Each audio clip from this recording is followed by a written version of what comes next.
Officer Jerry Castle pursued in his squad car and called for backup. When Howard County Sheriff's Deputy Vern Baugh heard the call on his mobile scanner, he jumped into action, even though he was off duty. They arrived at the driver's farm and he got out of the car, reached under the front seat, and emerged with a pistol. Now, the way I want us to do this is to be real quiet. I don't want anybody to make a noise. He fired a cautionary shot into the air. Just so we understand each other. McFadden had a cop's gun.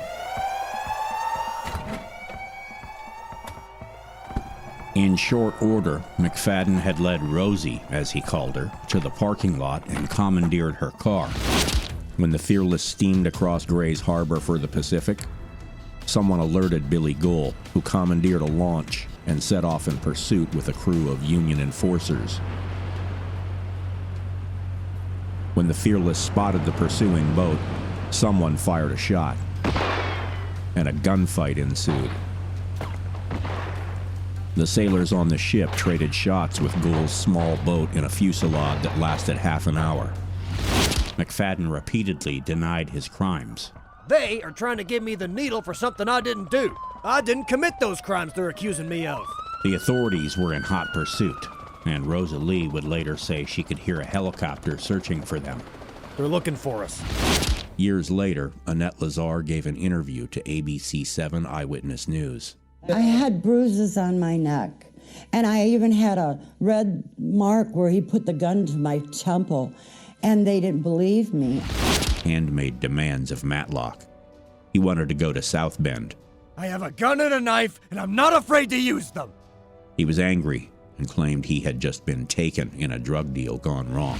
Vibrant, smiling, happy students populate the campus of the local high school, unprepared. Then, a skilled filmmaker injects a bit of musical score. Something dark, intended to stir a sense of foreboding in the viewer and build tension.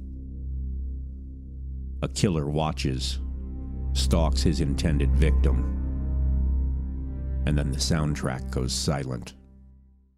Everything gets quiet. A jump scare is coming, and the viewer knows the killer is about to strike.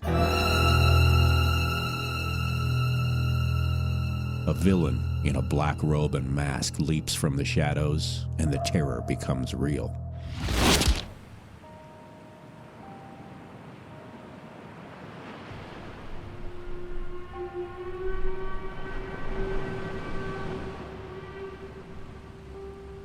More than a century ago, Aberdeen, Washington was growing into a busy seaport. Situated at the spot where the Chehalis and the Wishkah rivers empty into Gray's Harbor, Aberdeen was the perfect spot for the logging industry to harvest timber by the boatload from virgin forests of monstrous evergreens that blotted out the sun and dwarfed any man who dared have his photo taken next to one. Aberdeen had been home to a sawmill for 6 years by 1900 and took its name from a local cannery named after the Scottish fishing port of the same name.